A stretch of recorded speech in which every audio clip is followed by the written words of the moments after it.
Alors, nous continuons cette discussion avec Isabelle Bérard. Bonjour Yves. Bonjour Isabelle.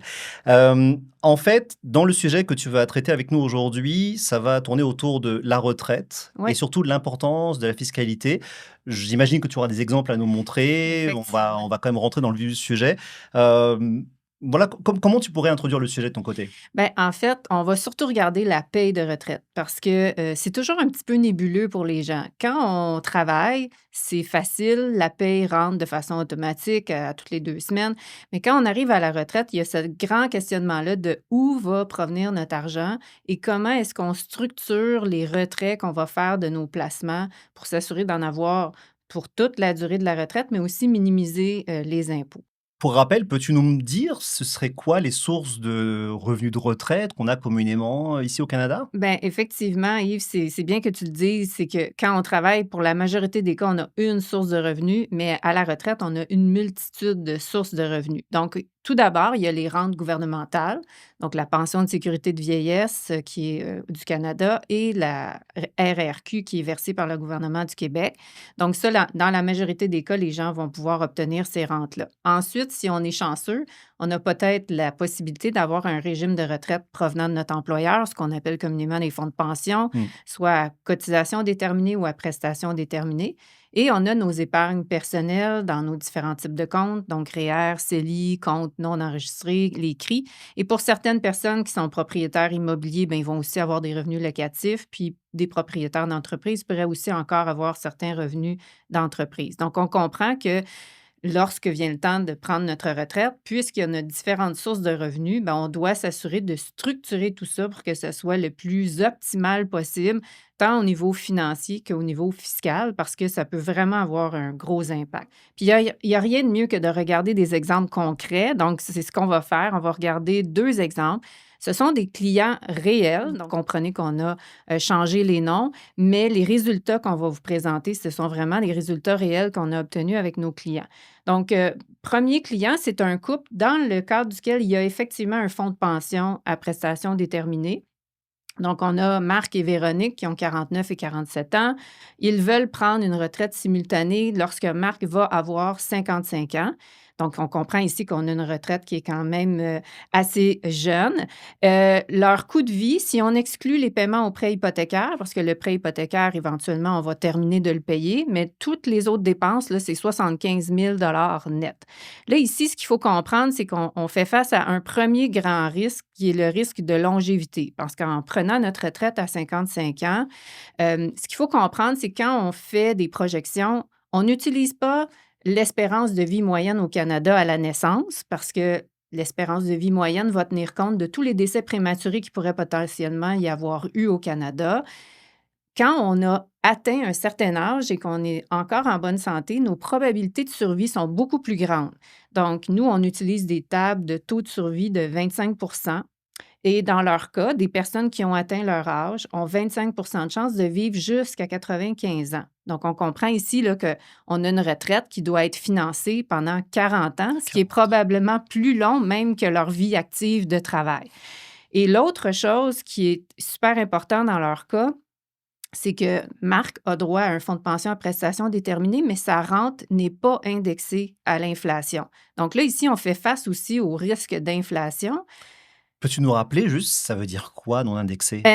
Bon, en fait, quand on parle d'indexation, on veut dire que la rente augmente progressivement d'année en année au même rythme que l'inflation. Mais dans son cas, à lui, elle n'est pas indexée. Ce Donc qui veut dire l'inflation, l'indice des prix, hein, donc on parle l'indice de des rendez. prix, OK, c'est ça. Donc, parfait. dans son cas, à lui, ça peut sembler un gros montant. Là, il y a une rente annuelle d'à peu près 48 000 mais ça va demeurer 48 000 chaque année jusqu'à la fin. Donc, faites juste vous projeter un petit peu par en arrière, là, combien coûtaient les aliments, les vêtements il y a de ça 20 ans. Bien, imaginez dans 20 ans d'ici combien tout ça va coûter. Donc, on comprend que la rente, à un moment donné, ne sera pas suffisante. On va devoir aller chercher, piger encore plus dans nos épargnes personnelles.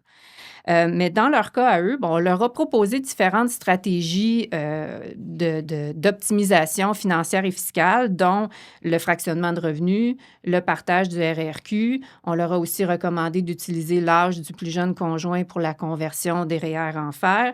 Et on leur a quand même, malgré le fait qu'ils prennent une retraite à un âge jeune, on leur recommande quand même de retarder les rentes gouvernementales pour les optimiser. Et ça va aussi permettre de décaisser un petit peu plus des REER en attendant de recevoir les rentes gouvernementales. Rapidement, ça veut dire quoi optimiser les rentes gouvernementales, Isabelle? En fait, c'est que l'âge normal de réception des rentes, c'est 65 ans. D'accord. La RRQ, on a le droit de faire une demande dès l'âge de 60 ans. Par contre, lorsqu'on devance la demande, lorsqu'on la demande avant l'âge de 60 ans, elle est réduite et cette réduction-là, elle est permanente. Mmh. Et on ne peut pas rattraper le manque à gagner, même si on attendait. À 65 ans, la rente ne se rétablit pas. Et au contraire, si on retarde la rente au-delà de 65 ans, elle est bonifiée. Et cette bonification-là, elle est aussi permanente. Donc, on parle de 8,4 de bonification annuelle. Dans leur cas à eux, on leur a recommandé d'attendre jusqu'à 70 ans la RRQ, la pension de sécurité de vieillesse. Évidemment, ce sera à réévaluer en fonction de leur état de santé.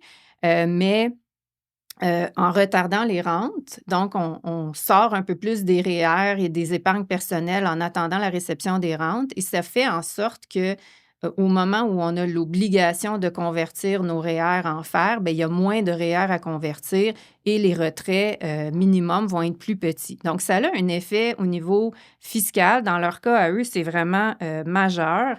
Hem Et on va voir les résultats tout à l'heure, mais aussi quand on fait nos projections, on veut également s'assurer qu'ils sont capables de passer à travers différents scénarios de crise. Parce que quand on fait une projection, on utilise des normes de projection qui sont linéaires. C'est toujours le même taux d'inflation, c'est toujours le même taux de rendement sur nos placements année après année, mais on comprend que ce n'est pas ça la réalité. Donc, on a toujours 4 différents scénarios qu'on essaie d'évaluer. Est-ce que notre plan est capable de faire face à ça? Donc, on regarde premièrement, on serait capable de faire face à un choc boursier, donc un crash, une chute des marchés et que ça prendrait un certain temps avant de se résorber. Le deuxième scénario, c'est, disons que finalement, nos rendements étaient plus faibles qu'escompté, puis on faisait moins de rendement à partir d'aujourd'hui jusqu'à notre décès sur nos placements.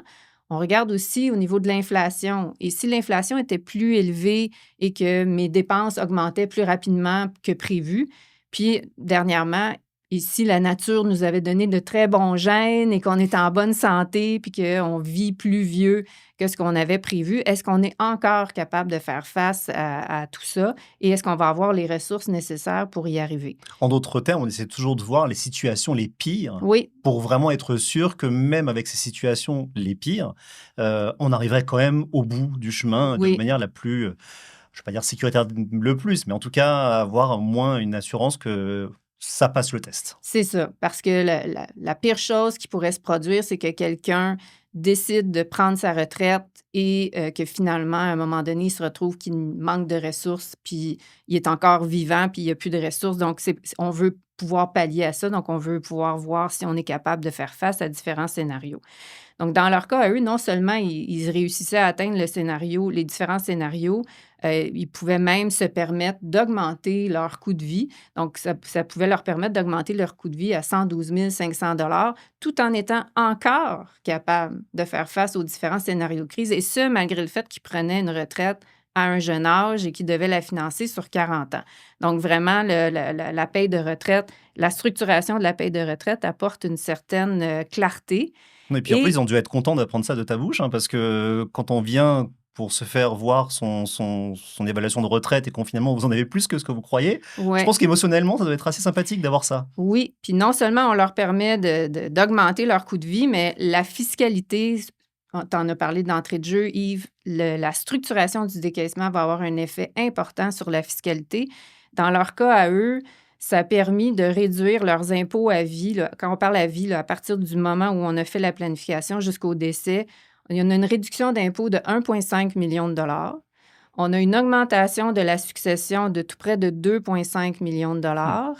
On a diminuer les impôts au décès de 392 000 et on fait passer le taux effectif d'imposition au décès de 10,21 à Waouh! 5,82. Donc, c'est tout près de la moitié du taux d'imposition. Donc, on comprend ici là, que le fait de bien réfléchir à la stratégie de décaissement peut permettre d'économiser des centaines de milliers de dollars en impôts, puis d'optimiser encore plus même ce qui pourrait être éventuellement légué à nos héritiers. En fait, tu nous rappelles que finalement, les rendements, c'est pas uniquement les rendements de nos placements, c'est aussi les rendements de ce qu'on fait économiser en impôts.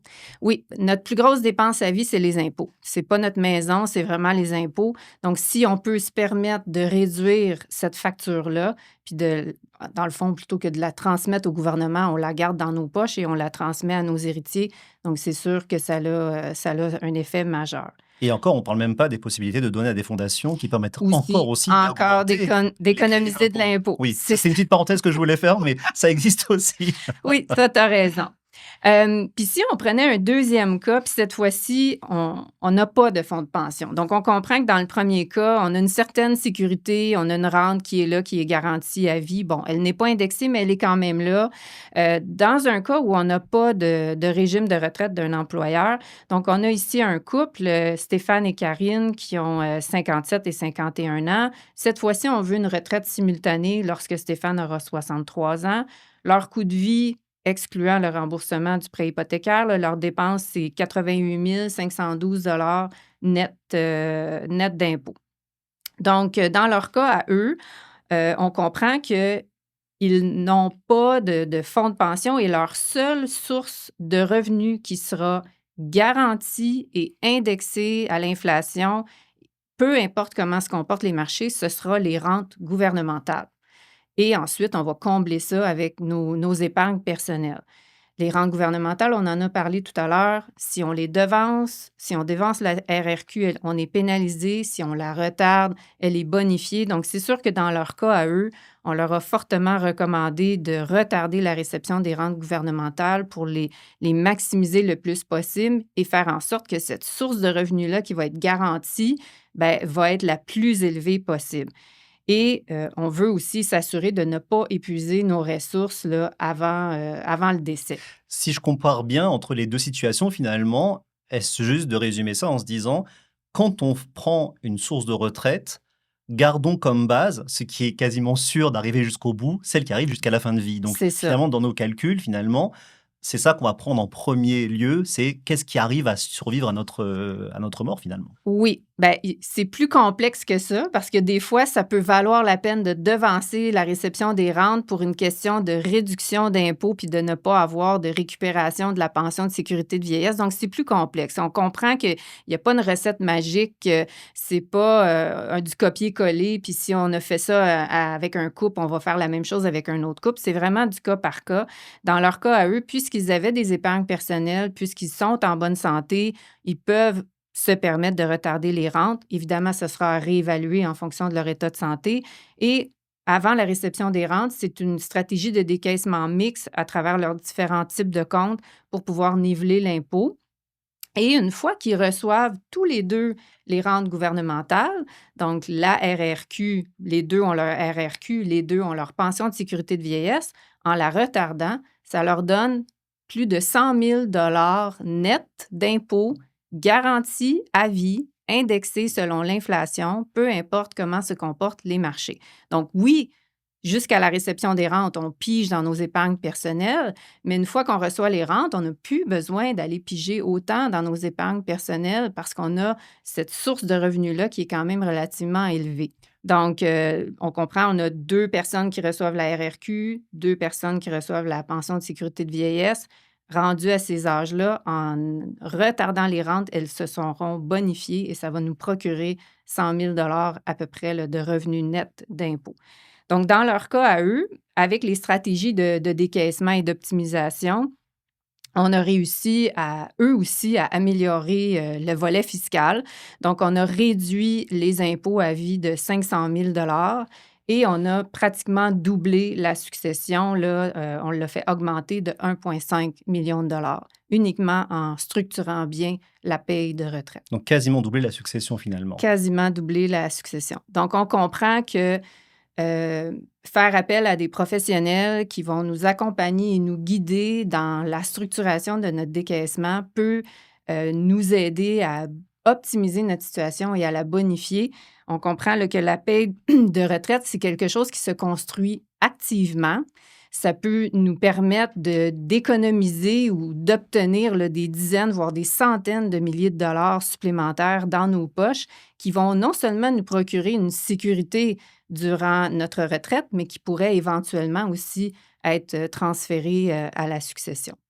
Donc, la paie de retraite, ça ne s'improvise pas, ça se construit. Effectivement, Isabelle, bah, merci beaucoup pour toutes ces précisions. Ça fait plaisir.